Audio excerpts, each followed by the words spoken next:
For the 49ers Rush Podcast.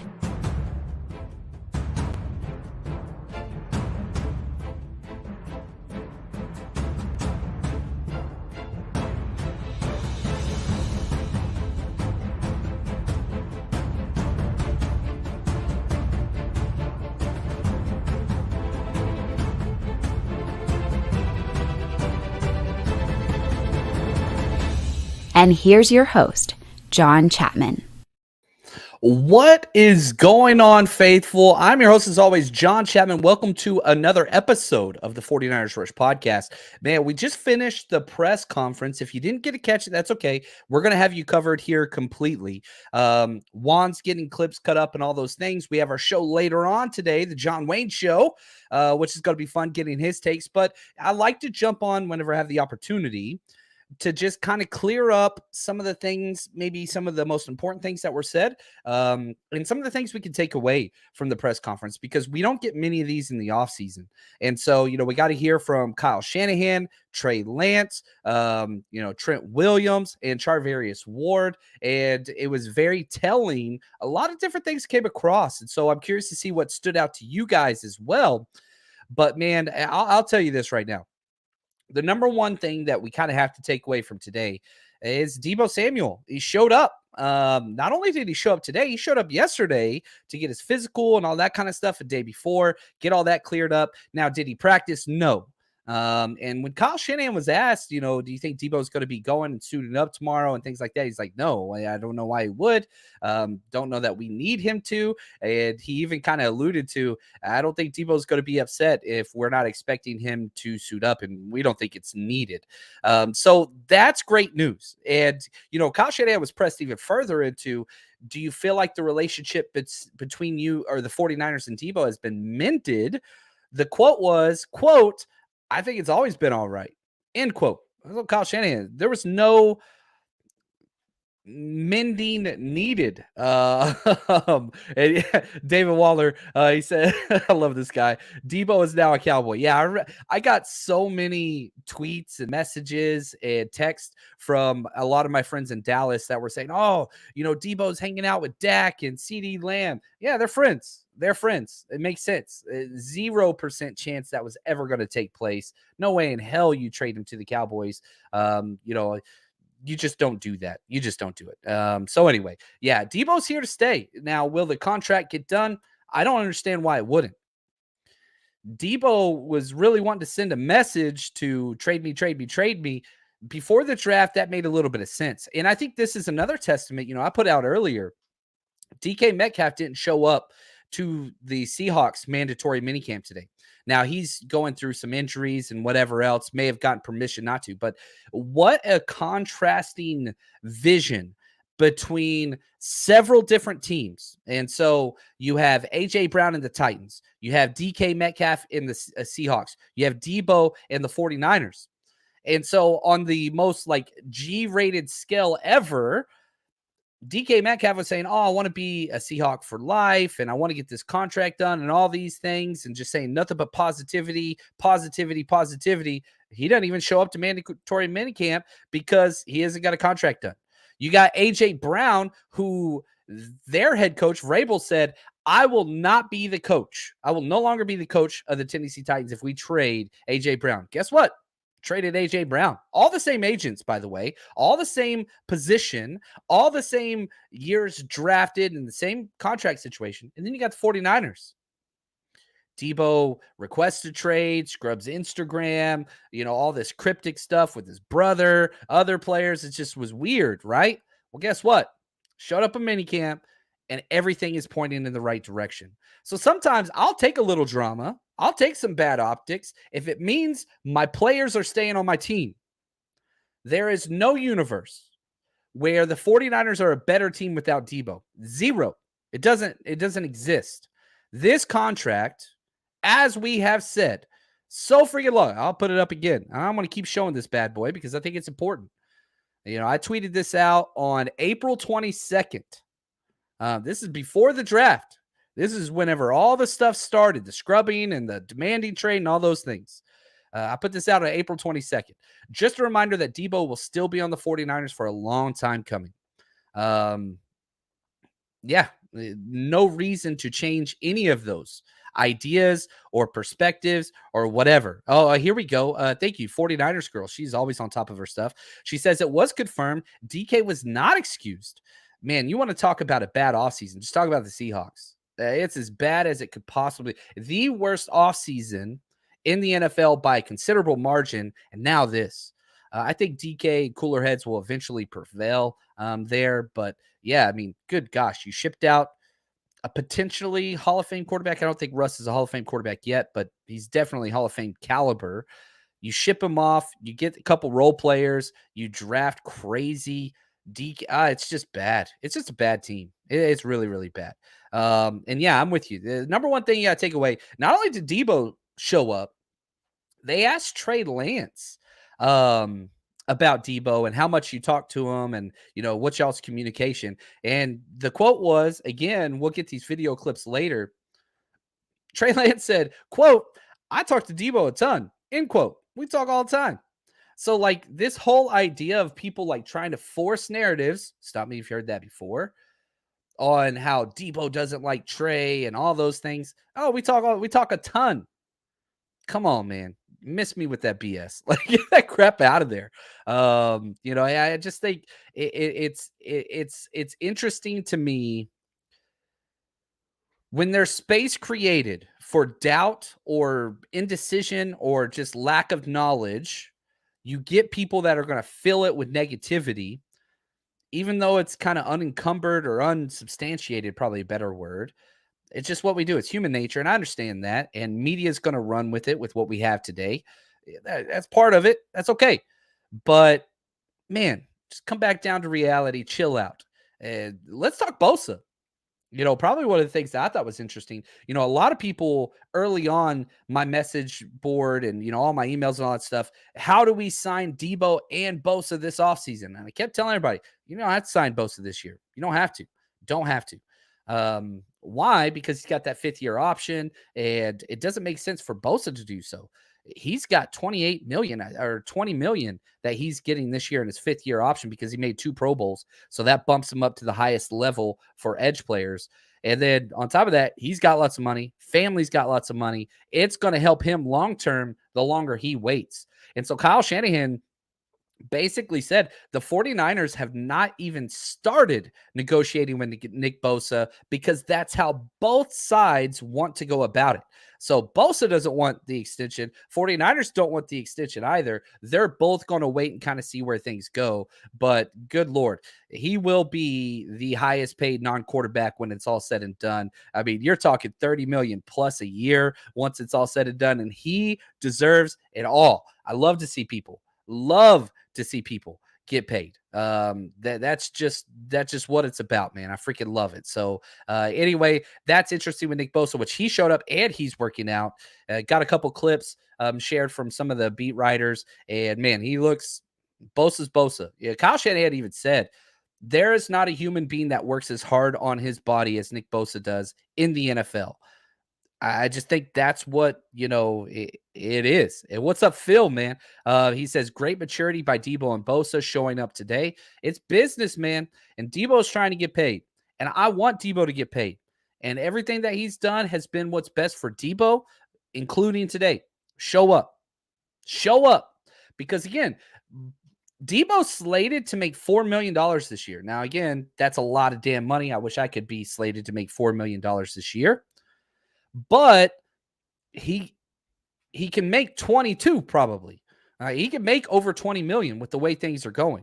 So is he going to leave $18 million on the table for this year? No. Why will he not? Because again, there are no more sit-outs. That doesn't work anymore in today's CBA. You could do the fake injury and all that stuff. But if he does that, per game roster bonuses, all those different things, he'll make less than $4 million. And again, leave $18 million on the table. Plus, on top of that, next year, the 49ers can franchise him and still control their rights. He has no leverage. I've said this since the beginning. Deebo's contract will get done on training camp. And the fact that he's already showed up for mandatory minicamp, you ain't got to worry. Here's the playbook. He doesn't practice at all minicamp. He goes through the offseason. He shows up to training camp, probably 3rd to 5th day, that contract extension will get done in training camp. just like it did with Kittle, just like it did with Warner. The playbook and blueprint has already been set. Already been set. Yeah, man, I'm pumped. Oh, what's up, Collie? He says, you see Kinlaw, dude looks in great shape. Man, getting a lot of that.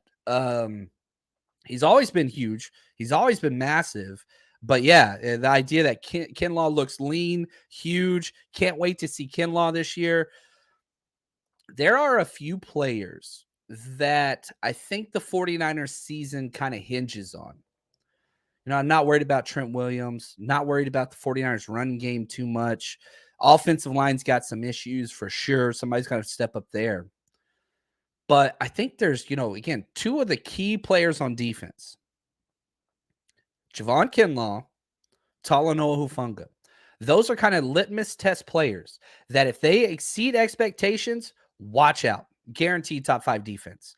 If those guys play down, now you've got some issues. Now, the good news is there's a lot of depth around both positions. But if those two players defensively, I'm telling you right now, if those two players could play, almost guaranteed 10-win season. Minimum.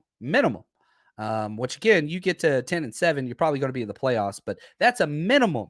And that's with a quarterback that has, played 10 quarters in the NFL and all those things. I'm telling you right now, Jauan Kinlaw, Talanoa Hufanga, if they exceed expectations,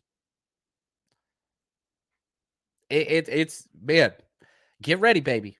That's all I got to say. Just get ready. Now, another thing that I took away, again, that I thought was very, very important. Alex Mack retired, and congrats to him and his family. Wish him nothing but the best. I love what he did for the 49ers in such a short time. Jake Brendel, man, he got love from almost everybody that was up there. Now, we see Jake Brendel as a backup option because that's what he's been. He's an NFL journeyman, a vet who came with the 49ers offensive line coach, Chris Forrester, from Miami. Chris wanted him with him, right? And if you remember, Jake Brendel was the last person cut. And Kyle Shanahan kind of alluded to that. It came down to the last minutes. And Jake Brendel was the, 54th person that the 49ers wanted. They cut him. And they eventually moved Maurice Hurst to IR as soon as he made the 53, the defensive tackle, put him on IR, brought Jake Brendel back. And they just sat him. They sat him for the year. He was the backup. And, man, they're happy. Kyle Shanahan was pressed on this. What you think about bringing anybody in from the outside? Talk about J.C. Treader. And he said, no, the best option for us right now is what's in-house. And, he went on to basically say, it's this guy. We believe in Jake Brendel. And Chris Forrester believes in Jake Brendel. It talked about the athleticism. David Lombardi kept bringing up the athleticism, which I thought was important because that's what he's best at. And when Trent Williams was asked about Jake Brendel, he said it's almost like talking to a coach. He knows everything. He's a vet. He's been around the system. He's been backup. He's been around Alex Mack. He knows where he's supposed to be. And so had lots of experience working with Trey Lance all last year on the scout team. So it's like those guys kind of got bumped up together.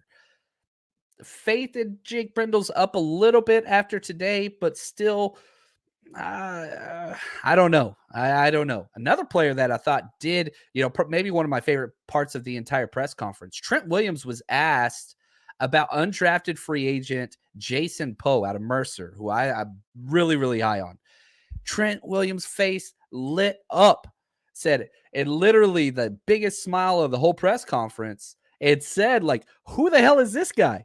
Whenever he showed up and he was so athletic. So the 49ers kind of cherish and prize certain traits at different positions. Athleticism at the center position is everything. And, you can look at Weston Richburg. You can look at Daniel Brunskill. You can talk about Jake Brendel. You can talk about Jason Poe. You can talk about, they love athleticism at that position. And the 49ers are teaming with it, whether you want to add Nick Zakill, you want to talk about Spencer Burford, you want to talk about Daniel Brunskill. There's a lot of guys there. There's a lot of competition there. Yeah. Oh, what's up? I love this 40 hours throwback. Thank you for the gift to the super chat. He says, hey, John, don't sleep on Jason Poe. Trent spoke. Yeah, he's incredible. But again, you've seen this playbook set with these high potential guys. You sit them, and you let them learn. Just like Jauan Jennings, sit them, let them learn.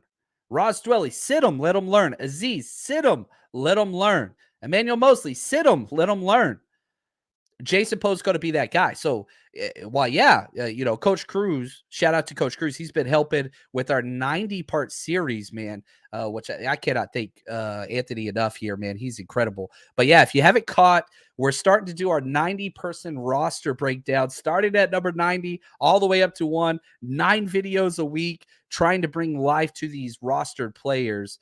Cruz is helping me kind of set that up.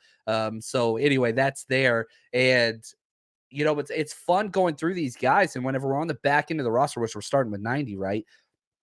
So many of these guys, heightened athleticism, you could see it there, but it's got to be cultivated, right? And that's what the 49ers do better than anybody else. And with the increase to the practice squad numbers that the NFL just did in their owners meeting, helps the 49ers more than anybody. So somebody like Jason Poe, who I'm very, very excited about, guess what? This is the best thing that could happen to him, because I don't think he's going to get playing time early in this year. I don't think he makes a 53-man roster, but I do see him being a 49er for a long time and being a practice squad guy that eventually gets over there. Yeah, man. And you're right, casual viewer. We missed out on Creed Humphreys, one of my favorite draft crushes I've ever had. And yeah, that one's interesting. Now, here's Mark. I love this conversation. What about Donovan West? Donovan West is almost the opposite. He has athleticism, definitely a move guy. He's got more experience than athleticism, though. If you put Donovan West, Jake Brendel, and Jason Poe in athleticism competition, it's going to be Poe, and then right behind that, Jake Brendel, then a huge gap, Donovan West. So West is bringing something a little different, more experience in it than Jason Poe, not Jake Brendel, right? So I don't know, but maybe Donovan West can surprise, because he hasn't been getting work with the first or second team either. So again, that's another guy that's going to develop. That's kind of what it's going to look like. So anyway, we'll have to see there, man. It's funny. Tehran, what's up, man? Good friend. I love this dude. His takes are awesome all the time. Thank you, Tehran. He said, I'd love to see Poe get down to 270 and play fullback, tight end hybrid role. Man, I'm with you. I'm going to be honest, I want to see Poe play defensive tackle. That's where I want to see him. But yeah, you got to find a spot, whether that's fullback, tight end, whatever. Do you carry him on the active roster just for that move tight end spot? I'd be cool with that. He's a hell of a player, and Tehran always knows what the hell he's talking about. So yeah, I'll take that 100%. Yeah. And I don't think so. 49ers aren't playing rookie center. I don't think so either. Maybe you could kind of see the trajectory that you saw with Ambry Thomas, where maybe like after week 10, that's a possibility, but not out the gate. I just don't see it. I just don't see it. But the good news is the 49ers have options. That's the good news. If for some reason Jake Brendel doesn't pan out, you move Daniel Brunskill over. Okay. If that doesn't work out either, hopefully you've bought enough time into the season that Nick Zakill or Spencer Burford or Jason Poe or Donovan West have, been groomed into that position so that transition can take place in the middle of the season. But early on, I think it's a 2-horse race right now. I think it's Daniel Brunskill, who I think will start week 1, or Jake Brendel. And so could one of those guards play well enough that you move Brunskill inside and then you start, Jalen Moore at right guard, or you start Spencer Burford at right guard, or Nick Zakill at right guard? That's what that conversation I think is going to be like. And you just got so many options. It's like a Rubik's Cube, right? You got to like spin and get all the colors right. There's going to be a lot of transition there. There's going to be a lot of movement, and there's just going to be a lot of tinkering that's going to take place, and kind of see where that looks like. Now, a little bit of bad news. Danny Gray, the 3rd round wide receiver out of SMU, crazy speedster, tweaked his hamstring last week in OTAs. This is the first we're hearing about it. He is not going at all this week through minicamp. They basically shut him down. The term was tweaked. Hopefully it's nothing too bad. We saw something similar happen to Jauan Jennings, where he did that. He messed up his hamstring real bad in training camp and spent the entire year, on injured reserve. And so I don't think it's going to be that bad with where we are now, right? It's June 7th, recording this live. You're talking, man, he's got 2.5 months to get a hamstring, which if it is tweaked, should be just fine by the time of training camp. Yeah, about 10 weeks. So it should be okay. Something to monitor. Soft tissue injuries, especially with speed guys, you hate to see those. But on the flip side, also in competition for that number 3 position, wide receiver, which I think he's got locked down, that's Jauan Jennings. He was brought up so much in this press conference by 3 people, right? Charvarius Ward brought him up, Kyle Shanahan brought him up, and Trey Lance brought him up as well. Just talking about how he has surprised everybody. And so much so that Jauan Jennings was being mentioned as a leader, if not the leader of the offense, with Brandon Ayuk. Somebody asked a question about Brandon Ayuk's leadership, and Kyle Shanahan said, well, Ayuk and Jennings' leadership, because a lot of people forget they came in together. Ayuk was a first-round pick. Jennings was a 7th-round pick, but Jennings got hurt, just like I talked about with his hamstring. So his rookie year was spent on IR. He couldn't do anything. And then came up and basically, boom, he jumped on the scene when Mohamed Sanu got injured, because Sanu was that number 3 wide receiver. He gets injured, and Jauan Jennings stepped in and exceeded what Sanu was doing. I mean, he just blew up. And Shanahan went on to say that of all the wide receivers, Ayuk, Deebo, everybody, Jauan Jennings gets more separation than anybody, which is crazy whenever you're talking about somebody that ran literally a 4.9. He ran a 4.9 40. You remember he was a quarterback, did a big tight end at Tennessee. Not a speed guy, but it's not about speed. You talk about guys like, I don't know, DeAndre Hopkins or Keenan Allen. It's not about speed. It's leverage and setting up. And Charvarius Ward went into this. They were pressed. What was it about Jauan Jennings that kind of stood out to you? Because Charvarius Ward said, Jauan Jennings surprised me. He was a lot better than what I thought. And they pressed him a little bit further on, okay, well, what is it that stood out about Jauan Jennings? He said the way he uses his leverage in and out of breaks. And you go back and watch that film, especially down the stretch of the season last year, there's not a lot of people around him guarding him. Now, manipulating zone coverages out of the slot, that's kind of what they do, and he's got a bigger body. But, man, I love hearing this positivity from somebody like Jauan Jennings, who's been around for 2 years, that you still have 2 more years on super, super, super cheap deals, because he got cut, then put on practice squad and all those things. This dude is playing on restricted free agent status and all that stuff. So you don't have to worry about anything for 4 years with him. And it's even cheaper than the actual rookie deal that he would have got as 7th rounder, because, again, very similar to, what we did with, Kendrick Bourne, what we are currently doing with Daniel Brunskill, things like that. So you're gonna have them for cheap for a long, long time. And yeah, right here, man, Coach Cruz, I feel like this is the most depth we've had on our roster in a very long time. It's not even close. It's not even close. And if you go back to 2020, right? 2019, we make the Super Bowl, we lose. 2020, injured year, right? Everybody gets injured. And it was awful. The 49ers front office changed their entire player evaluation MO from 2020 to the 2021 offseason, 2022 offseason. So much so that every player drafted and brought in free agency had no injured experience at all, except for this year, Kalia Davis, the defensive tackle, who they got in the 6th round, right? I believe it's 6th round. Might be 5th round, but I think 6th round. And guess what?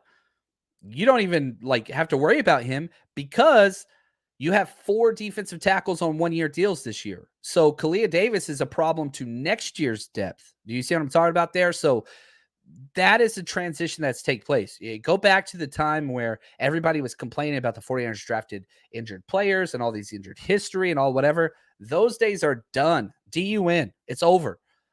Now it's all about depth. Why has Kyle Shanahan had losing seasons?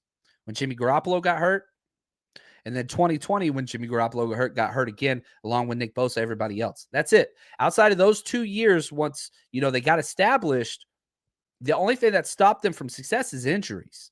Well, look how this team's been built.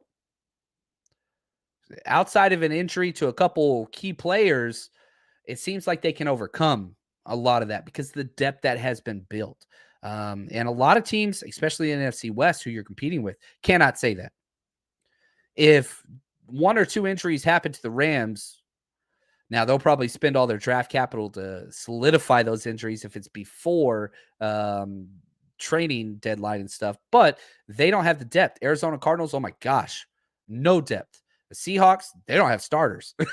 So it's interesting. And yeah, you're right, Mark. Jennings give me a lot of Kendrick Bourne vibes. You very similar body style. Yeah, and that is a huge positive. I love Kendrick Bourne. I love Jennings. Those are great players. I think you're right. Another thing to take away before we jump out of here, we'll be back 4:30 Pacific Standard Time. We got our John Wayne show. Wayne's going to be joining me. Probably one of my favorite times of the week. So make sure you join us from that. Dee Ford, completely done. Again, another guy.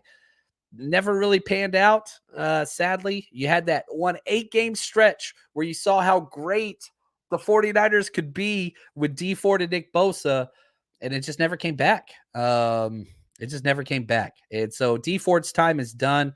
They even said that he's passed his physical and he's healthy, which is great news. Congrats to Dee Ford. I think he's a great dude. I think he's been a great teammate. I wish him nothing but the best. Kyle Shanahan was asked, is Dee Ford going to retire or like what's happening? And Kyle Shanahan said, well, he's going to come in for a physical because they have to there's different rules to cutting an injured player versus cutting a healthy player. So if he clears his physical, which they anticipate to happen, you can cut him, and that's a whole nother thing. But he said he's done with us. He's done with our team. He might play for somebody else. We don't know. But that's going to be it for Dee Ford. I would assume, having only 8 healthy games with the 49ers, if he does retire, probably going to retire with the Chiefs, which he had 4 seasons with, right? That just makes more sense. They drafted him, all that stuff, whatever else. 49ers throwback. Thank you for the gift. He says in the super chat, do you think Jason Poe and Nick Zakelj ever make this team? Hell yeah, I do. I think Nick Zakelj is making this team 1000% this year. Jason Poe, I don't think he makes the 53-man roster, but 100% going to be on the practice squad. I don't think they're letting him go. And then he goes on to say, this secondary will be very good. And what improvements you see from Trey Lance. Everybody, they finished practice today with 7-on-7 in the red zone. And Kyle Shanahan went on to say it was by far their most crisp and precision offensive passing that they've had since OTA started. So I think this is day 9 or 10, day 10. I could be wrong on that. Anyway, there's 12 total days allowed. They took 3 days off. So this would be day 7 or 8. So there we go. And everybody talked about the difference between Trey this year and last year, including Trey. And we're going to get a lot of clips for you on that. So I want to have that conversation with an extended clip of the players mentioning that, including Trey himself, because I want to dissect that a little more. I don't want to do it a disservice by just kind of remembering and paraphrasing right now. So great question. Again, thank you for your gift. We're going to go ahead and get some more of those clips up. We'll talk about that throughout this week. So Shache, what's up, man? He says, what do you think are the most likely candidates to get snatched off our practice squad after the 53-man announced? Well, you got to look at premium positions. Anybody on the defensive line that gets cut, they're going to be snatched. That's just, our defensive line is unreal. The depth that is there. So I would say defensive line would be one. Traditionally last year, right, it was linebackers. We ended up trading one of our linebackers. I don't think that's going to be the case this year, but defensive line, probably somebody at guard, one of our interior offensive linemen that doesn't make the 53. So O-line, D-line, those are the 2 areas where it's like, whew, I could definitely see somebody poaching players off there. So, and again, we're doing our 90-player series and we're going through each individual player, 9 a week for the next 10 weeks, which is going to be so freaking fun. I love doing those, by the way, because there's stuff about these players I didn't know. And so excited about that. But we're definitely going to be doing a full roster prediction, 53-man prediction, and all that kind of stuff, who I think is going to make it and all that. We did really, really well last year. Missed a couple players, but man, we came down to the wire. We were doing that on Patreon, right? Where we went through and did our roster projection, which we've got, a meeting coming up here. I need to get that scheduled for my Patreon members. If you haven't joined Patreon, go do so. What are you waiting on? Support the show, baby. Support the show. Patreon.com/49ers Rush podcast, or just Google 49ers Patreon. You can join us over there. And as soon as you join, you get access to everything immediately. And man, we got a lot there. Right here, good question. PL Stamps, did Shanahan mention why they cut? He said, yeah, he did talk about this. They've cut it every single year he's been here, and he doesn't think they need all 12 practices. And so they basically shaved 3 days off. It's just, you get what you can, get the reps, and then whenever you feel everybody's done, you move on. And so 12 teams did the same thing today. So 12 different teams started their mandatory mini camps today. It's a regular thing. You basically get everybody together, you make sure they're in shape, you walk through, install offense, defense, special teams. You don't get to put pads on. So you clean up some stuff, put in some basic stuff, make sure everybody knows, and then you cut them loose. There's no reason, you have people like Tom Brady and even JC Treader, who everybody's clamoring for, talking about how these OTAs and mini camps don't need to exist. They need to be way smaller, all those things. And Shanahan's been around the league for so long. Like he's said, you don't need all those days. You really, really don't. So that's why they're cutting it short, just being smart. And again, this is one of the reasons why Shanahan in the 49ers locker room is so positive. You don't have this like Bill Belichick, I'm going to make you hate your life the Patriot way. You don't have all those other things. I mean, shoot, you look at what McVay and the Rams do. They don't even play their players in the preseason at all, right? And so you've got this new wave of thinking with these new coaches coming in that's very opposed to this old kind of Bear Bryant, oh, we're going to get in there, we're going to hit and Oklahoma drill ourselves. Like, no, this ain't it anymore. The NFL is different now. And Shanahan even said, it'd be different if we could put our pads on and go at it like we used to, but we can't. So you get what you need to do and you move on. So that's what that's all about. Oh, what's up, Jaguar? Thank you for the gift, man. Appreciate that. He says, John, have the Niners moved on from Tartt? 100% yes. Now, no team in the NFL has signed Tartt. We haven't heard anything from him. He's been pretty active on Twitter, which is fun. He's one of my favorite follows, one of my favorite humans. And, I've talked to a couple 49ers, off the record and stuff, and just asked, like, man, in your opinion, who do you think is one of the smartest 49ers on the defense or offense, whatever? Tartt's name comes up every time. Smart, incredibly football savvy, and just a great dude. I love Tartt. But I do not see him having any opportunity to join this team unless an injury takes place.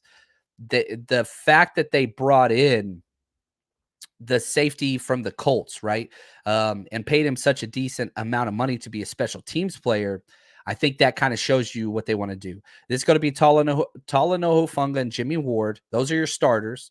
And you've got a little bit of the high upside with Tarvarius Moore, who might not even make this roster.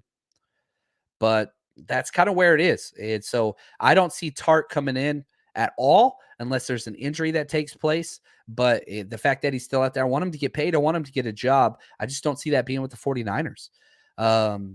Jay goes on and continues to say, it seems that Ward is really taking the Hufanga, the young defensive back, under the wing. Great sign. Yeah, it's great. And, I mean, they're talking it up. Jimmy's talking him up.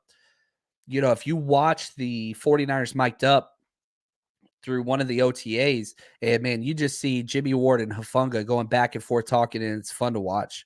Yeah, it's fun to watch. What's up, man? I love it. Shot Jay, he says, shout out to the people in here. You folks are fun, smart, engaging, great people to have around. Keep coming and having fun. Yeah, it's the community, baby. I love it. And that's what we're instilling here. And I appreciate you guys. I appreciate all the positivity. Collie, thank you so much. I appreciate your hard work. Appreciate the kind words. And I absolutely love it. You guys are incredible. Just want to say thank you to you guys. And yeah, we're just going to take a quick break. We'll be back at 4:30 today. Make sure you hit that subscribe button if you haven't on YouTube. It's probably one of the best ways to support the show. Helps us out probably more than anything else. So if you haven't turned that subscribe button on, do that. Help us out. Turn that notification bell on. That way when we go live, you get to join us and be part of this positive community. So thank you guys. We'll be back very shortly. And as always, stay strong, faithful.